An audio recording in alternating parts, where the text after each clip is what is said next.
Hello everybody, it's Sam, the Librarian, and I hope you're hanging in there and doing alright.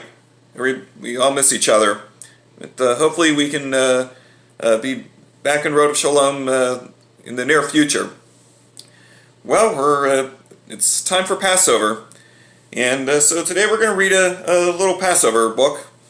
And we have some things here that we have for the holiday. We have some matzah here, which is probably the most famous food that we eat on Passover, although not everyone likes matzah, but we still eat it.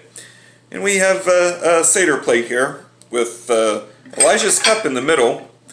Elijah's cup is usually filled with wine or grape juice, and he traditionally comes at every Seder. So we have that out for him. So today we're going to read a book called Seder in the Desert. Now this book actually is self-explanatory. It's about a group of people that have a Seder right out there in the elements in the desert. And the best part about this book is, I think, the pictures. The pictures are absolutely beautiful. Now, you can tell by the sky that this is not Pittsburgh. I don't think Pittsburgh has a deep, beautiful blue sky like that very often. So we're going to go Seder in the Desert by Jamie Korngold, and these wonderful pictures are by Jeff Finkelstein.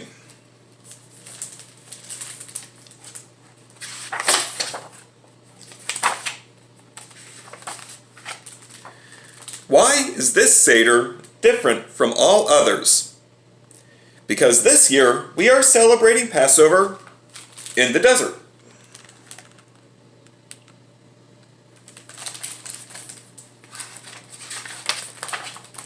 Just like the Israelites, we are hiking.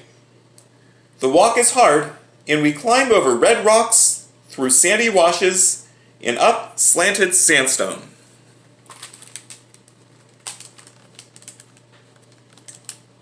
A lot of hard work getting to where they're going.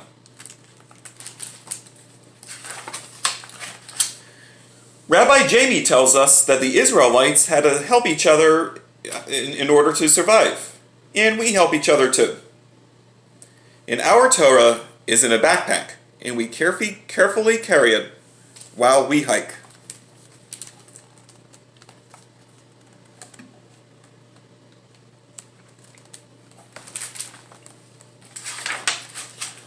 The sun is hot, and I get thirsty.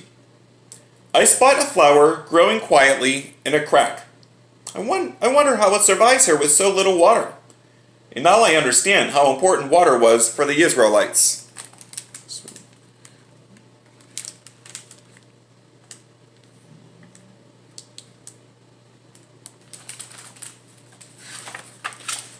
Finally, we arrive at the spot where we will have our Seder. And how different this is from our dining room at home. We spread out tablecloths on the ground and unpack our supplies.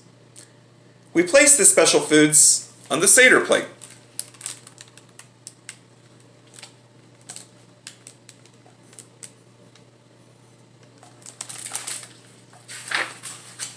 We pass out the chagadas, and there is a special chagada just for the kids.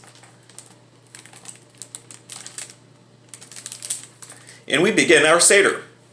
We ask the 4 questions and look for the answers as we tell the story of the Exodus.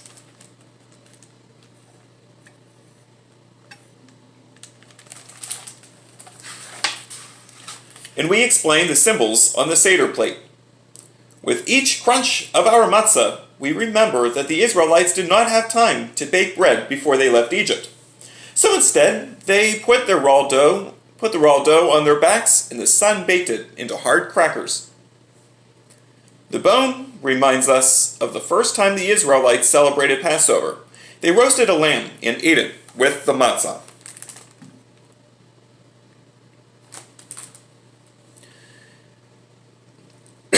The egg reminds us of the birth of the Jewish nation and of new life that grows in the spring.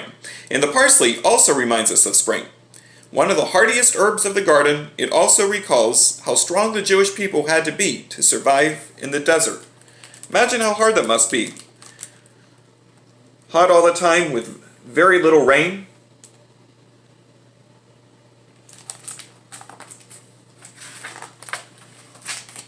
We open our backpack Torah and read the story of how Moses led the Israelite slaves from Egypt.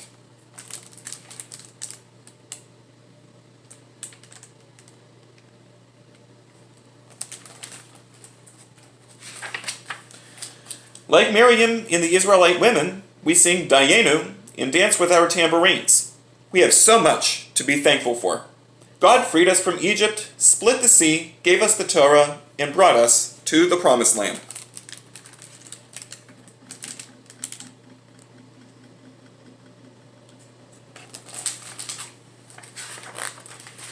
Now it is time to eat.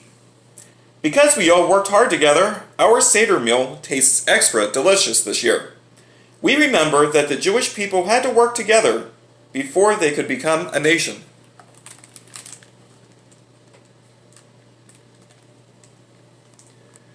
Look at that, all having the Seder on the ground with the tablecloth all stretched out.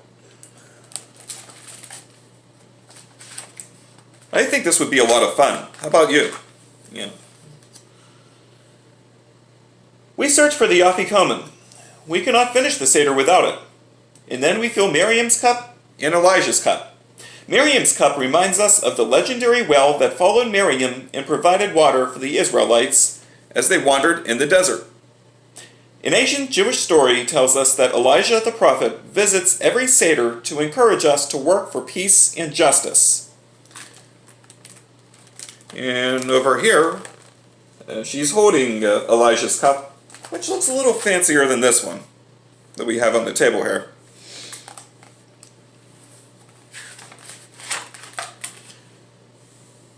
But no matter how fancy or unfancy, they all serve the same purpose.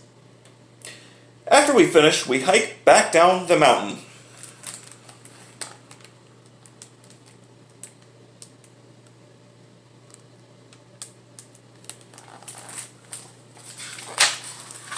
Our celebration continues late into the night. After we recite Havdalah, we build a big campfire. Now in the desert, when the sun goes down, it actually gets quite chilly. So it's very hot during the day and a little chilly in the evening.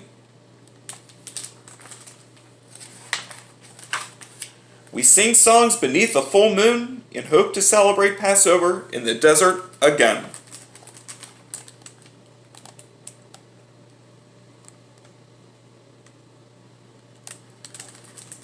The end.